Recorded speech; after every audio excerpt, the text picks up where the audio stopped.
अतिक्रमण हटवाने गए अंचलाधिकारी एवं पुलिस कर्मियों पर ग्रामीणों ने की रोड़ेबाजी।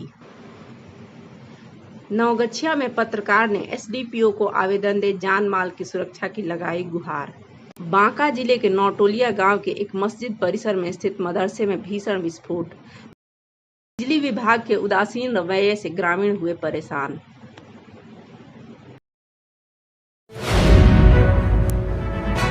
भागलपुर के गोराडीह थाना क्षेत्र के छोटी मोहनपुर गांव में अतिक्रमण के विवाद का निपटारा करने गई पुलिस को ग्रामीणों ने खदेड़ दिया।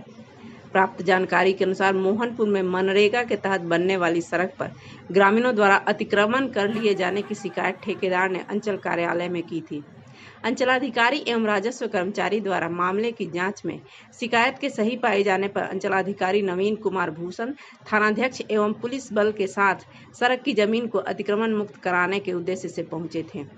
वहां एक ग्रामीण से थानाध्यक्ष की कहासुनी हो गई। थानाध्यक्ष से कहासुनी के क्रम में पुलिस द्वारा उसकी पिटाई कर दी गई। इसके बाद ग्रामीण उग्र हो गए और उन्होंने पुलिस कर्मियों पर हमला कर दिया। हालांकि इस हमले में किसी भी पुलिसकर्मी को चोट नहीं आई है। ग्रामीणों के उग्र रूप को देखते हुए जवानों को अपनी सुरक्षा के लिहाज से पीछे हटना पड़ा। इस मामले में पुलिस ने अंचलाधिकारी के बयान पर सरकारी काम में बाधा डालने के आरोप में गांव के 13 लोगों के खिलाफ नामजद एवं अन्य 50 अज्ञात लोगों पर प्राथमिकी दर्ज कर ली है। उधर पुलिस द्वारा पीटे गए युवक पप्पू कुमार का कहना है कि थानाध्यक्ष द्वारा बेवजह उसकी पिटाई की गई और बीच बचाव करने आई उसकी मां तथा बहन को भी नहीं छोड़ा।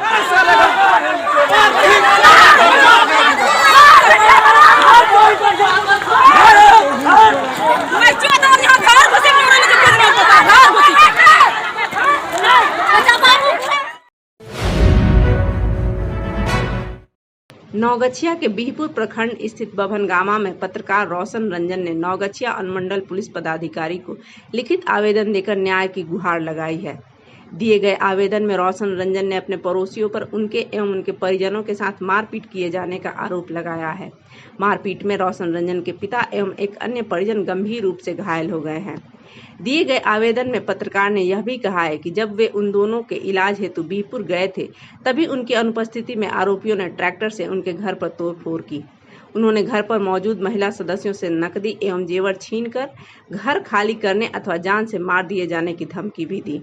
पत्रकार रोशन रंजन ने अनुमंडल पुलिस पदाधिकारी से अपराधियों की अविलंब गिरफ्तारी करने एवं अपने साथ परिवार की सुरक्षा प्रदान किए जाने की गुहार लगाई है। उनका कहना है कि घर तोड़ दिए जाने के बाद उन्होंने दूसरे के घर में शरण ले रखी है। एसडीपीओ ने आवेदन पर शीघ्र कार्रवाई किए जाने का आश्वासन दिया है।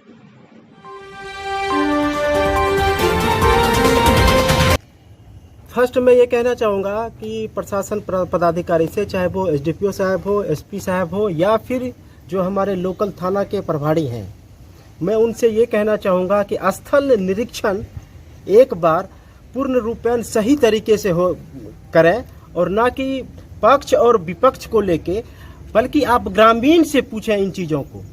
जब लड़ाई झगड़ा हो रहा था तो वहाँ पे ग्रामीण तो थे, तो ग्रामीण से आप पूछिए, ना कि पक्ष और विपक्ष से पूछिए। अगर आप पक्ष के से पूछेंगे तो वो विपक्ष के बारे में बताएगा और विपक्ष से पूछेंगे तो वो पक्ष के बारे में बताएगा। किस तरह का विवाद है वहाँ, कब से चल रहा है? ये जमीनी विवाद है सर। आई थिंक ये 3-4 साल से चल रहा है और अभी जो लीगल का प्रोसेस है वो तकरीबन 1 साल से वो अभी लीगल प्रोसेस में आ रहा है।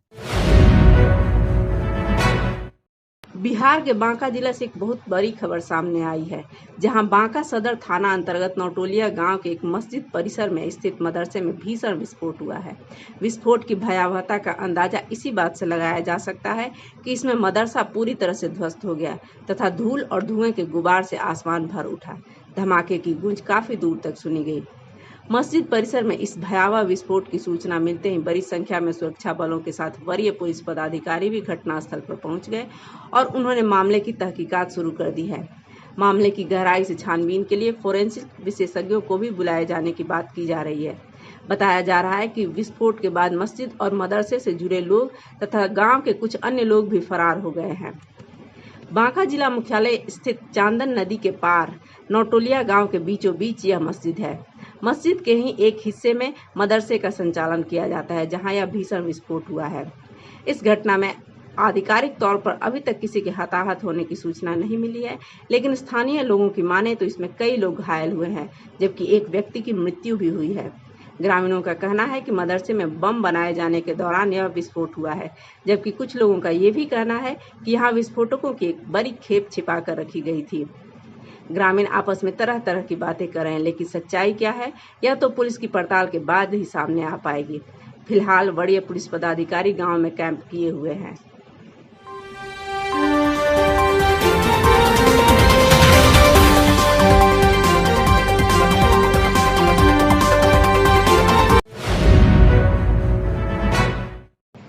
इस तपाने वाली गर्मी के मौसम में राहत देने के लिए लोगों को फैन या कूलर का ही आसरा है, लेकिन सिकंदरपुर हरिजन टोला भिखारी लेन वार्ड नंबर 45 के निवासी इस राहत से महरूम हैं।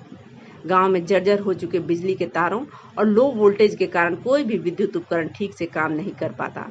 ग्रामीणों का कहना है कि वे विगत 5 वर्षों से विभाग के अधिकारियों को इस संबंध में आवेदन दे देकर निराश हो चुके हैं, लेकिन अब तक विभाग की ओर से इस दिशा में कोई कारगर कदम नहीं उठाया गया है।